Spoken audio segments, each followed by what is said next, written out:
Hi listeners, this is Lori from Her Half of History. It's March, and in the US that means Women's History Month. I'm celebrating with free to everyone bonus episodes every Monday, all month long. I'm also celebrating with a prize drawing where a listener like you will win some free Her Half of History merch. There are 4 ways to get yourself in the drawing. You can 1. Sign up as a supporter on Patreon, any level. 2. If you're already a Patreon supporter, bump up your current support level. This is cool anyway because if you go all the way to the Her Highness level of support, you get ad-free episodes and bonus episodes all in the same feed on your favorite app. 3. Make a one-time donation. Links to do any of those first 3 options are available on the website, herhalfofhistory.com, and also in the show notes of this episode. The 4th way to get in the drawing is give me a rating or review in your favorite podcast app. This last option doesn't send me any way to contact you, so to get in the drawing, you'll also have to email me a screenshot of it at herhalfofhistory@gmail.com.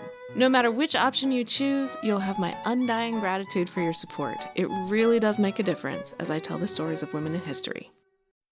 Hey there, it's me, John Stamos, in partnership with Cologuard. And a little birdie told me you're over 45. Listen, that's not old, it's really not. But it's an important age. If you're at average risk, that's when you start screening for colon cancer. And look, it's okay to be nervous, but it's not okay to ignore your own health. It's time to see if the Cologuard test can be an option for you to get screened. All right, I'm glad we had this little chat. Welcome to Her Half of History. My name is Lori. The current series is The History of Getting Hitched, and we have arrived at the big day, the main event, the point of almost no return. This is episode 9.5, Do You Take This Woman to Be Your Lawfully Wedded Wife? Obviously, there are as many different wedding ceremonies in world history as there are cultures, religions, and possibly brides. Technically, a couple may not really need a wedding ceremony. My college friend who walked down to the courthouse after class one day with her boyfriend came back just as married as anyone who held a lavish church wedding in fancy clothes.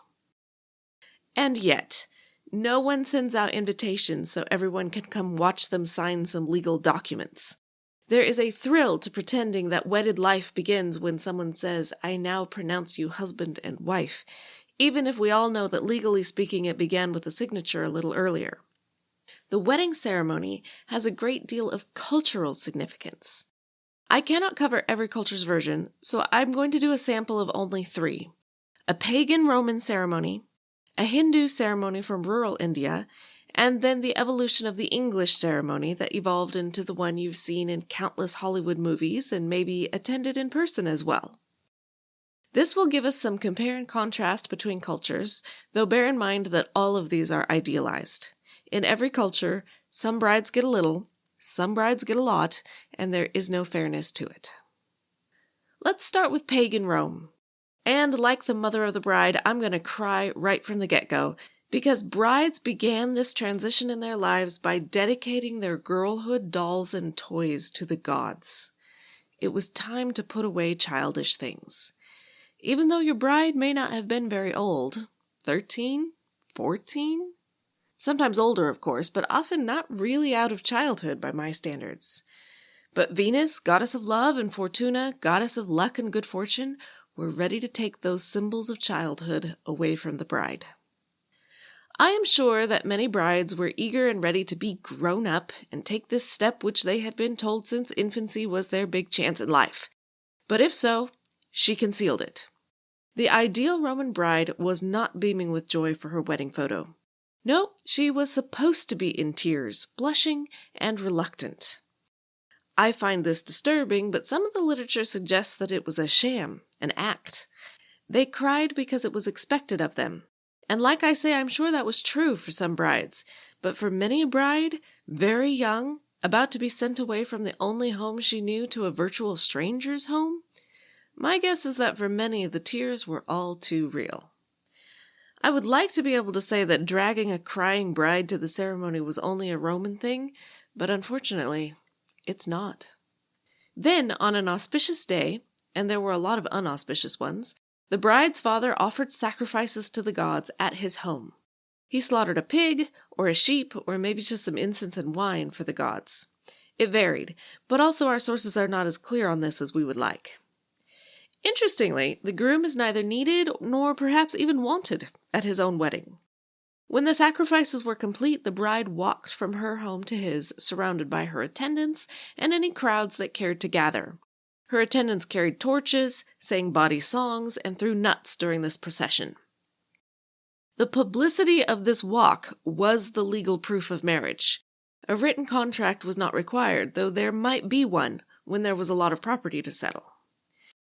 When the bride arrived, she smeared the groom's doorposts with the fat of a pig or a wolf to keep out evil, and decorated it with wool to represent a woman's signature accomplishment, which was always wool working.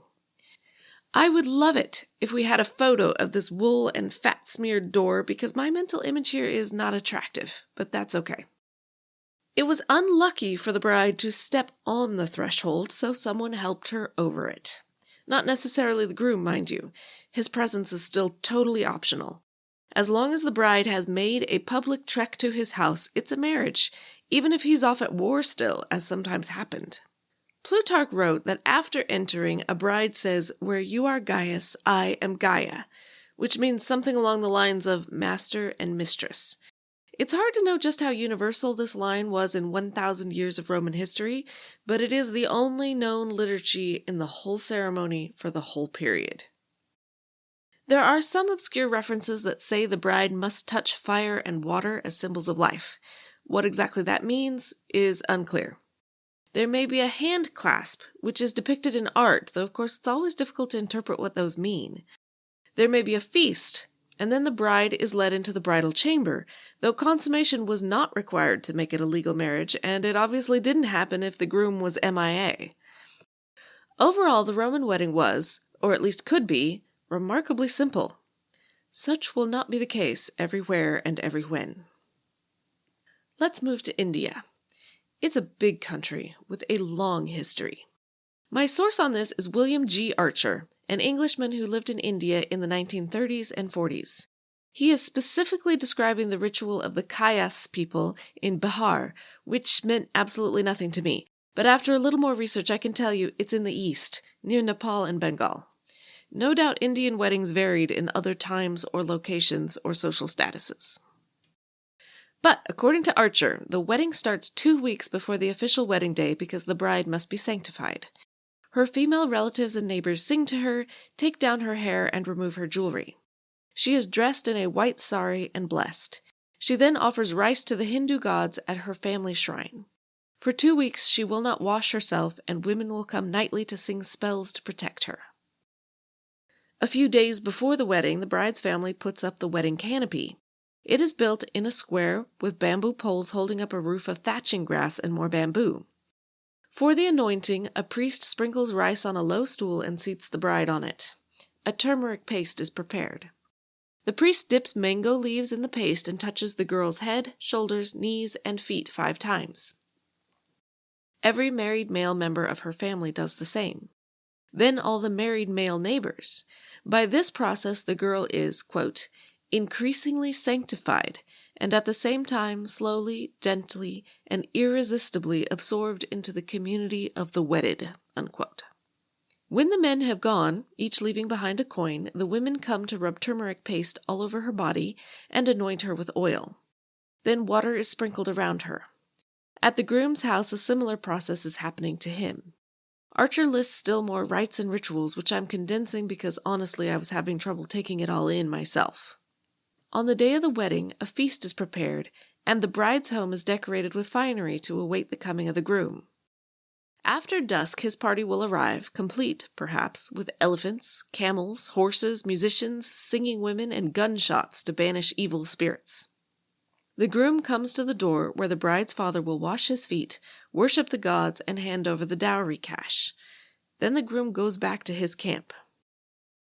The bride is inside being ritually washed and dressed in a turmeric-colored sari and fringed marriage hat. Her nails are painted red. She is blessed by the women of her family and led to the bridal chamber. The groom is carried in a litter to the house. The bride's female relatives come to anoint him under the canopy. The bride is carried to join him there. Her father takes her hand and places the groom's hand on top. Both parties have a priest present. The bride's priest asks if the groom will take the girl as his wife. He says yes and swears by all the gods to be true to her. The groom's priest asks the girl if she will be devoted, and she nods her assent. Here I am genuinely curious if there's some meaning behind the groom actually saying yes and the bride just nodding, but Archer makes no comment on that, and it's always possible that his reporting is more precise than the actual ceremony required. The bride and groom then walk around the canopy 7 times. When finished, the groom's shawl is tied to the girl's sari with a knot that includes a copper coin, rice, and a nut. The groom dabs 5 dots of vermilion on the bride's forehead. This marks that the wedding is complete. The match has been made. They are then led to the bridal chamber. I thought the next step was going to be obvious, but I was wrong. According to Archer, they worship the groom's family deity, they share a plate of curds and country sugar, and then the groom is led away, given a meal, and carried in a litter back to his camp. Not what I expected. On the following day, everyone gathers at the canopy again for more eating, singing, gift-giving, and such like, and then the groom leaves again. But here things can go 2 ways. It is entirely possible that the bride, this whole time, has been a child. Archer did not see fit to mention this until right here. If she is a child, she stays behind, presumably to grow up. Archer says absolutely nothing further about her. But if she is mature, by which we mean 12 or 13, imagine that, she goes with her groom back to his camp. Her father gives a marriage sermon. The bride is dressed in a red sari. She embraces her relatives, weeping bitterly, there's that distraught bride again, and then enters the litter. When the litter clears the village, she takes a mouthful of water and spits it out on the ground, which symbolizes that her old life there is over. She has severed the connection and is moving on.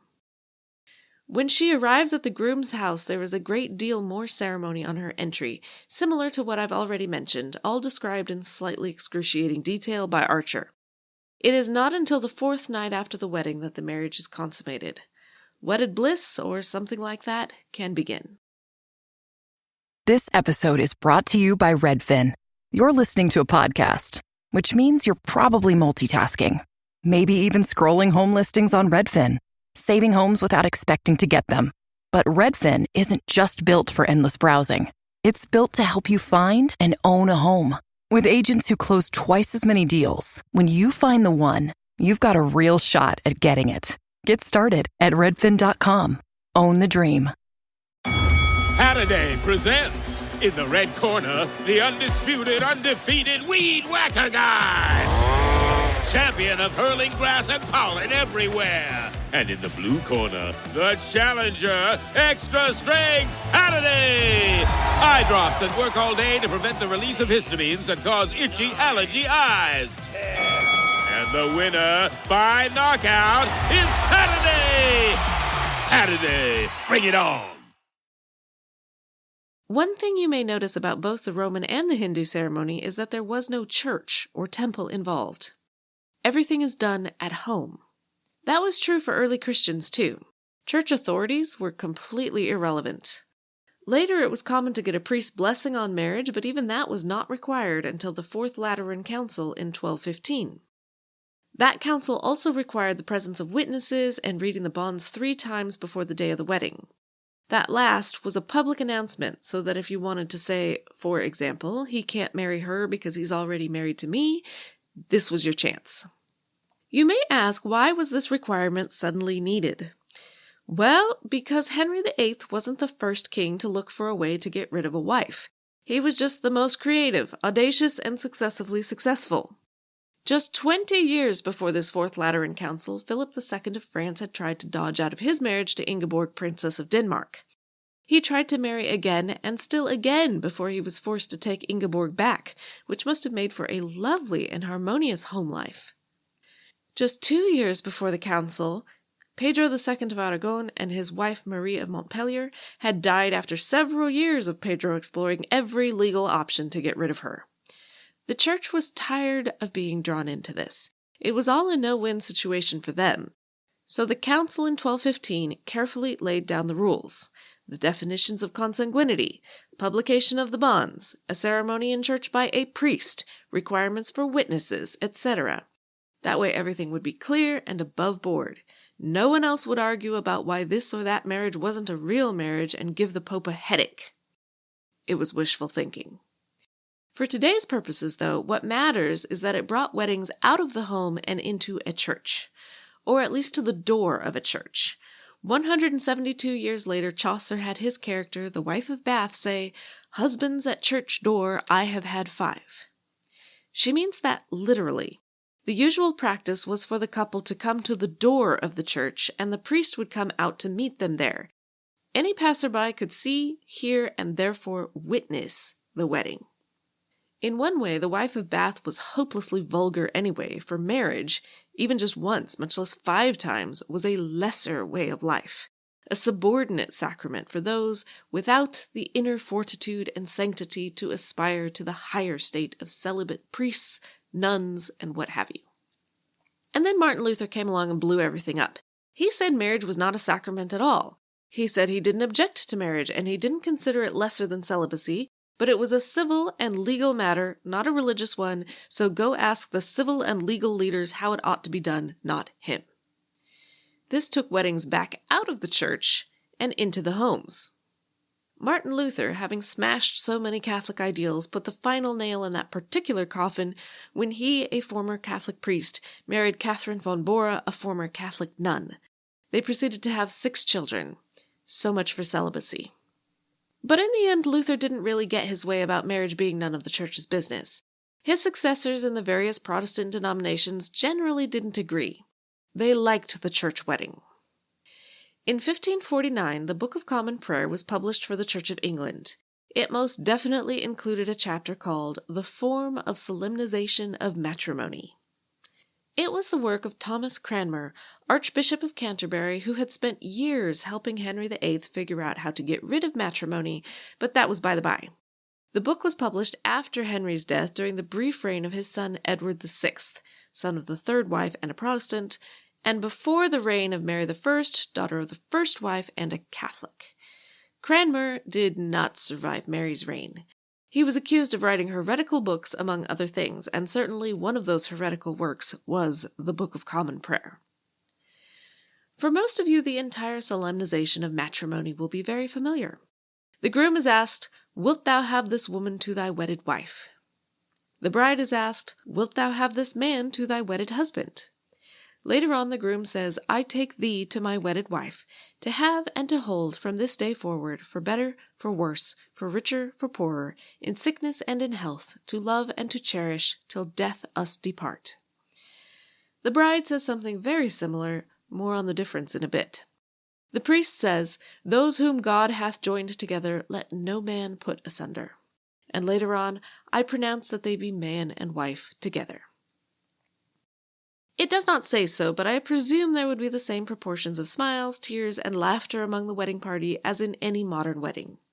What was different than many a Hollywood wedding is that the grammatically correct answer to "Wilt thou have this woman to thy wedded wife?" is "I will," not "I do," and "I will" is exactly what the text says.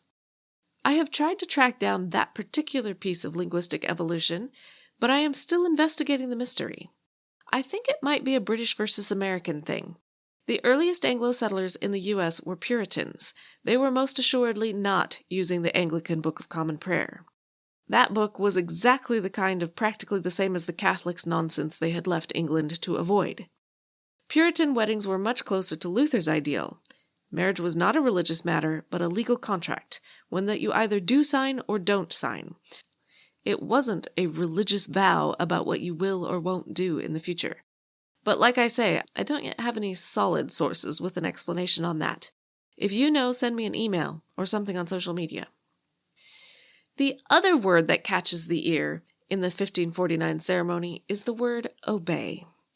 The groom promises to love and to cherish his wife. The bride promises to love, cherish, and to obey. And oh, how that stings the modern feminist. The sting was in almost every version of the ceremony for centuries, no matter how big a woman you were. I mean, if you are the queen regnant and your husband is the prince consort, then how ridiculous is this obey stuff? Elizabeth I got round it by not marrying at all. Victoria did swear to obey Albert despite her concerns, though my source here dryly comments it would soon become obvious that Victoria was unwilling to obey anybody. Elizabeth II swore to obey Philip in 1947. She chose this despite the fact that a number of denominations had removed that word 25 years earlier in the 20s. She was a traditionalist at heart, and she wanted a traditional wedding. 34 years later, Diana, who was not and never expected to be a queen regnant, did not promise to obey Charles. But social customs had changed by then. It was in the 60s and 70s that it became common to write your own wedding vows anyway, rather than following anyone's script, particularly not Thomas Cranmer's. I am curious what percentage of today's weddings still include the word obey, and also whether it's hedged about with any qualifications, because there is an old saying that the best way to get people to obey you is to only command whatever they were going to do anyway. I imagine that held true for many a wife in many a culture. My sources today include The Roman Wedding by Karen K. Hirsch and Songs for the Bride, Wedding Rites of Rural India by W.G. Archer, and a lot more, which you can find on the website herhalfofhistory.com, along with the transcript, pictures, and more. I'm on Twitter at her_half. I'm on Facebook, Instagram, and Patreon as Her Half of History. Reviews, ratings, and recommendations are super exciting. If I am on the ball, there will be a free bonus episode midweek where I read the one and only Thomas Cranmer, Solemnization of Matrimony. If I am not on the ball, that may be next week's episode. But never fear, I will still be celebrating Black History Month in February with a special episode on the African American bride because things were a little different for them. Thanks!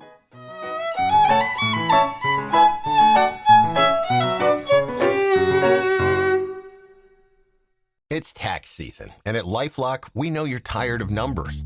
But here's a big one you need to hear. Billions. That's the amount of money in refunds the IRS has flagged for possible identity fraud. Now here's another big number. 100 million. That's how many data points LifeLock monitors every second. If your identity is stolen, we'll fix it guaranteed. One last big number. Save up to 40% your first year. Visit LifeLock.com/podcast for the threats you can't control. Terms apply. I'm Ken Harbaugh, host of Burn the Boats from Evergreen Podcasts. I interview political leaders and influencers, folks like award-winning journalist Soledad O'Brien and conservative columnist Bill Kristol about the choices they confront when failure is not an option. I won't agree with everyone I talk to, but I respect anyone who believes in something enough to risk everything for it. Because history belongs to those willing to burn the boats. Episodes are out every other week wherever you get your podcasts.